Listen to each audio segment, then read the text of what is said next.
മോദകം, ക്ഷമിക്കണം, ചിലയിടങ്ങളിലെങ്കിലും ഇതിനെ സുഖിയനെന്നും പറയുന്നുണ്ട്. എന്തു തന്നെയായാലും ഇതെൻ്റെ എക്കാലത്തെയും ഫേവറേറ്റ് ആയിട്ടുള്ള ഒരു ചായക്കടിയാണ്. പ്രത്യേകിച്ച് ഇങ്ങനെ ഉണ്ടാക്കി കഴിഞ്ഞാൽ അതിൻ്റെ ആ ഒരു ടേസ്റ്റ് പറഞ്ഞറിയിക്കാൻ കഴിയില്ല. അത്രത്തോളം നല്ല ടേസ്റ്റും കൂടിയാണ്. അപ്പോൾ നമുക്ക് ആ ഒരു മോദകം അല്ലെങ്കിൽ സുഖിയൻ എങ്ങനെയാണ് തയ്യാറാക്കിയെടുക്കുന്നതെന്ന് നോക്കാം. അതിനായിട്ട് നമ്മളിവിടെ ഒരു 250 ഗ്രാം ചെറുപയർ എടുത്ത് വെച്ചിട്ടുണ്ട്. ഇനി ഈ പയർ നന്നായിട്ട് കഴുകി പ്രഷർ കുക്കറിലേക്ക് മാറ്റിയതിനു ശേഷം അതിലേക്ക് 600 ml വെള്ളവും കൂടി ഒഴിച്ച് അടച്ചു വെച്ച് നമുക്കിതൊന്ന് വേവിച്ചെടുക്കാം. പയറിൻ്റെ വേവ് നമുക്ക് കൃത്യമായിട്ട് പറയാൻ പറ്റില്ല. അത് നമ്മളെടുക്കുന്ന പയറിൻ്റെ വേവിനും അതുപോലെ പാത്രത്തിൻ്റെയൊക്കെ വ്യത്യാസത്തിനും അനുസരിച്ച് മാറിക്കൊണ്ടിരിക്കും. ഇവിടെയാണെങ്കിൽ തീ മീഡിയം ഫ്ലെയിമിൽ വെച്ച് 6 വിസിലടിച്ചിരുന്നു. അപ്പോഴേക്കും ആ ഒരു പയറൊക്കെ നന്നായിട്ട് വെന്ത് കിട്ടിയിട്ടുണ്ട്. അപ്പോൾ ഇതൊന്ന് റെഡിയാക്കി വെച്ച് കഴിഞ്ഞാൽ ഇനി നമുക്ക് കുറച്ച് മൈദാ മാവൊക്കെ ഒന്ന് കലക്കി എടുത്ത് വെക്കേണ്ടതായിട്ടുണ്ട്. അതിനായിട്ട് ഒരു ബൗളിലേക്ക് 200 ml കപ്പിൽ 1 കപ്പ് അളവിൽ മൈദാ മാവ് ഇട്ട് കൊടുക്കുകയാണ്. ശേഷം അതിലേക്ക് 1/4 ടീസ്പൂൺ മഞ്ഞൾപ്പൊടി, ഒപ്പം തന്നെ 1/4 ടീസ്പൂൺ ഉപ്പ്, അതുപോലെ 1/4 ടീസ്പൂൺ ഈസ്റ്റ് ഇത്രയും ചേർത്ത് കൊടുത്തു കഴിഞ്ഞാൽ ആവശ്യാനുസരണം വെള്ളവും കൂടി ഒഴിച്ച് നമുക്ക് ഈ ബാറ്റർ ഒന്ന് തയ്യാറാക്കിയെടുക്കാം. ആദ്യം തന്നെ വെള്ളം ഒരുപാടങ്ങ് ചേർത്ത് മാവ് കലക്കിയെടുക്കാൻ ശ്രമിക്കരുത്. കുറേശ്ശെ വെള്ളം ചേർത്ത് വേണം മാവ് കലക്കിയെടുക്കാൻ. അതുപോലെ ഈ മാവിൻ്റെ തിക്നെസ് എന്ന് പറയുന്നത് ഏതാണ്ടൊരു ഇഡ്ഡലി മാവിൻ്റെ പരുവത്തിലായിരിക്കണം. അങ്ങനെ ഈ പറഞ്ഞതുപോലെ മാവ് ഇഡ്ഡലി മാവിൻ്റെ പരുവത്തിൽ കലക്കി എടുത്തു വെച്ച് കഴിഞ്ഞ് ഇനി ഇത് കുറഞ്ഞതൊരു 1 മണിക്കൂറെങ്കിലും റെസ്റ്റിന് വയ്ക്കുക. അപ്പോൾ ഈ സമയം കൊണ്ട് തന്നെ നമുക്ക് മോദകം തയ്യാറാക്കുന്നതിൻ്റെ മറ്റ് കാര്യങ്ങളിലേക്ക് പോകാം. അതിനായിട്ട് നമുക്ക് ആദ്യം വേണ്ടത് 150 ഗ്രാം ശർക്കര 100 ml വെള്ളത്തിൽ പാനി കാച്ചി അരിച്ചെടുത്ത് വെച്ചതാണ്. അത് റെഡിയാക്കി വെച്ച് കഴിഞ്ഞാൽ ഇനി ഒരു കടായിയോ മറ്റോ അടുപ്പത്തേക്ക് വെച്ചിട്ട് അതിലേക്ക് ഈ ശർക്കരപ്പാനി ഒഴിച്ചു കഴിഞ്ഞ് തീ മീഡിയം ഫ്ലെയിമിലേക്ക് മാറ്റി തുടരെ ഇളക്കി നമുക്ക് ഈ ശർക്കരപ്പാനി ഒന്ന് തിളപ്പിച്ചെടുക്കാം. ശർക്കരപ്പാനി അത്യാവശ്യം നല്ലതുപോലെ തിളച്ച് ചെറിയ തോതിലൊന്ന് കുറുകി വരുമ്പോഴേക്കും ഇതിലേക്ക് നേരത്തെ തയ്യാറാക്കി വെച്ച അല്ലെങ്കിൽ വേവിച്ച് മാറ്റി വെച്ച പയർ ഇട്ട് കൊടുക്കുക.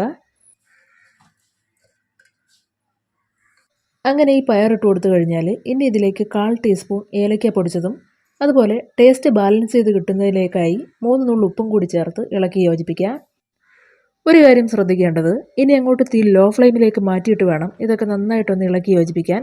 കാരണം ഇതിലെ ആ ഒരു ജലാംശമൊക്കെ അത്യാവശ്യം ഒന്ന് മാറി ഉരുട്ടിയെടുക്കാൻ പാകത്തിന് ഈ പയറും മറ്റും ചെറിയ തോതിലൊന്ന് ഡ്രൈ ആയി കിട്ടണം. അതുവരെ വേണം ഇളക്കി കൊടുക്കാൻ.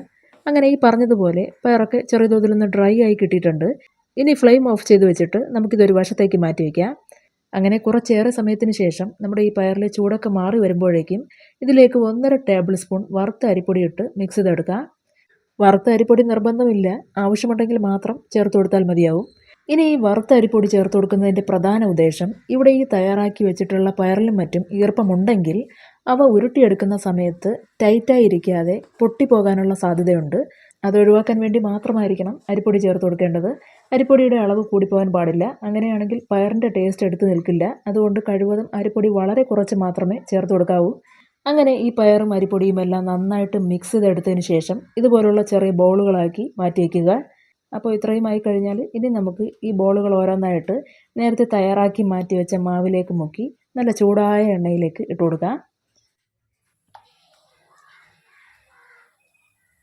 ആദ്യ തവണ നമ്മളിവിടെ 4 മോദകമാണ് തയ്യാറാക്കിയെടുക്കുന്നത്.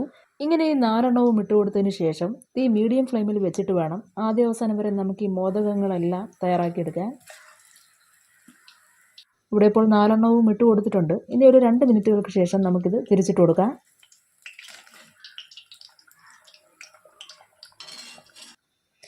മോദകത്തിൻ്റെ ആ ഒരു പുറംഭാഗമെല്ലാം മൂത്ത് ചുവന്ന് വരാൻ അധികം സമയമൊന്നും എടുക്കില്ല. അതുകൊണ്ട് തന്നെ ഇടയ്ക്കിടെ ഇളക്കി ഇട്ട് കൊടുത്ത് വേണം നമുക്കിതൊന്ന് മൂപ്പിച്ചെടുക്കാൻ.